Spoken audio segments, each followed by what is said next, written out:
On Radio 97, our resident lawyer Despina Priala of boutique law firm Priala Legal in One Bay, with us every Thursday morning to offer her legal expertise by providing some general advice on the latest hot topics. There's always plenty of hot topics, and she has experience spanning more than 25 years in the area of property and commercial law. With us once again this morning. Hello to you, Despina. Good morning, Wayne. Well, we're talking this morning about another couple of very interesting and hot topics, including this one that just won't go away, COVID vaccinations. Of course, we've talked about it in the workplace, we've talked about it in public places, but this time we're looking at children, because children are definitely an issue here as well, aren't they?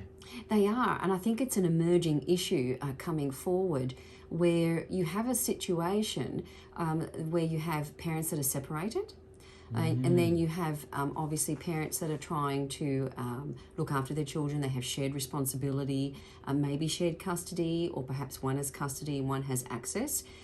So you were looking at those situations, and the question that I put to the listeners out there, and I have some general commentary about it this morning and some general advice, is what happens where the parents in that situation disagree about whether their child should be vaccinated. And that's, of course, when parents split up, there's all sorts of issues there that come up, and courts have to decide on all manner of things. But of course, this is just another one, isn't it? This is just another one. So yes, you're right. When parents do separate, and then once the orders are in place, parenting orders, there are always ongoing issues to do with the child.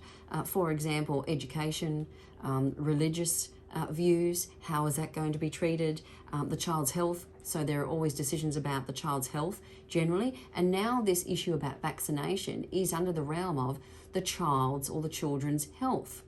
And what if there is a dispute, and how should it be dealt with, and does it come under the umbrella of the court's jurisdiction? And I think that's important. So what I will say first is that obviously I'm not a family lawyer, but what I can do today is give some general guidance and advice. And obviously if someone has a specific issue, they should always go and see a family lawyer about it. Yep. But what I can direct listeners to this morning, because I think it is more of an issue that's becoming a more prevalent issue, and I've heard lots of people talking about this situation where they are co-parenting, but there are parenting orders, meaning they are separated and they've got children to deal with. And what do they do? So you may very well have one parent who has a very strong view, I want my child to be vaccinated in relation to COVID. And then you've got the other co-parent saying, no, absolutely not. And what do you do? And one might get advice from a pediatrician or a GP, and so will the other co-parent. And then those doctors may have differing views. So then what do you do in the end? So the first thing to say is, in that dispute, and obviously it's a very difficult situation, isn't it? When you've got to manage not only the COVID situation generally that we face in society, but then you've also got to deal with it in relation to your children, and then also if you're separated. And it makes it very difficult as parents.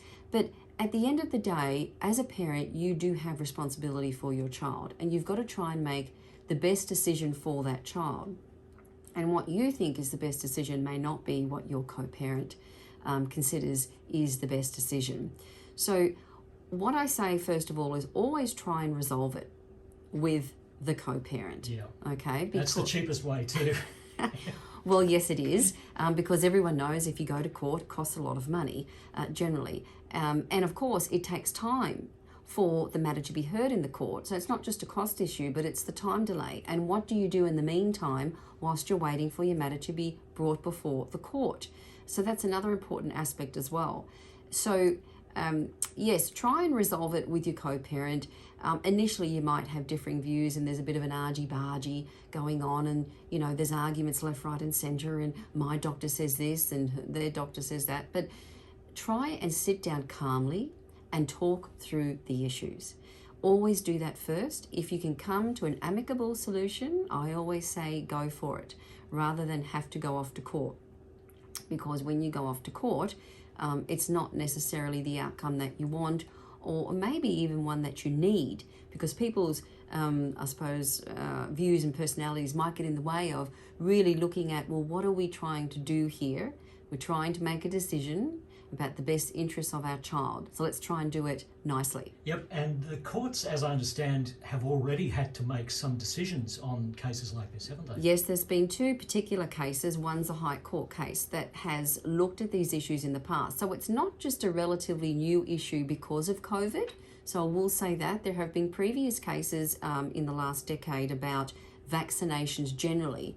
And you can imagine we've had lots of vaccinations over time. So naturally, it's been an issue that the family court has had to look at over the years. So there's two predominant cases that have come out. And what those cases generally say is, well, number one, the court does have jurisdiction to actually make a decision.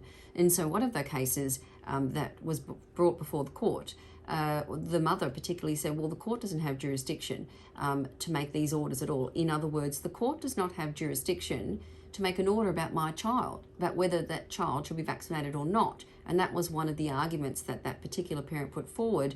And so that had to be addressed. And it was made very clear by the court that actually it does. The family court does have jurisdiction to make orders about vaccinations for children in general. So that was made very clear by the courts.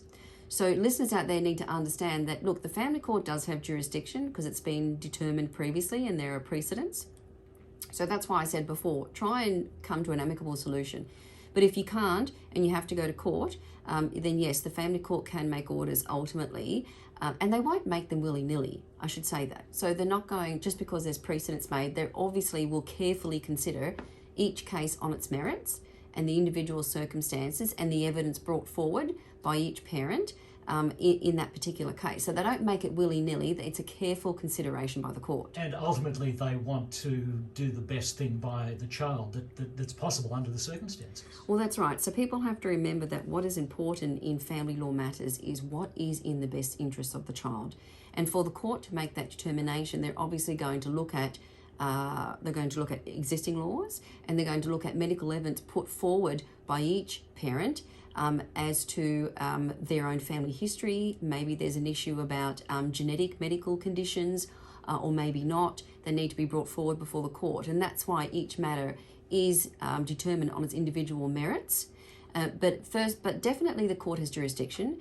And if you are in that very awkward situation before laws do come out, which I understand might be next year in 2022. Yes, in fact, the professional group that's advising the government is already currently looking at vaccination of children under the age of 12. They haven't made a decision yet. In fact, last I read, in the last week or so, they're waiting probably until the new year to make a final determination. Okay, so until those new laws are brought in, and whether or not they get tested, of course, before the courts generally, so we are talking about children potentially under 12, but also the children aged between 12 and 16, because once you're over 16, you're considered an adult for the purposes of the vaccination laws that we've seen this year.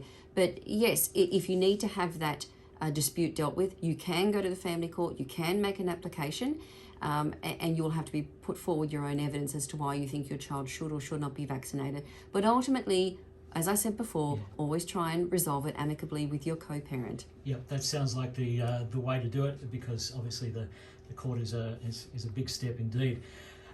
This is Talking Law on Radio 97. Despina Priala from Priala Legal, and if you have a question that you would like Despina to answer, more than happy to do that for you. Just pop it in an email and send it to breakfast97@superradionetwork.com.au. It's a bit of a mouthful, so it's breakfast97@superradionetwork.com.au, and we'll have Despina answer that for you on the radio.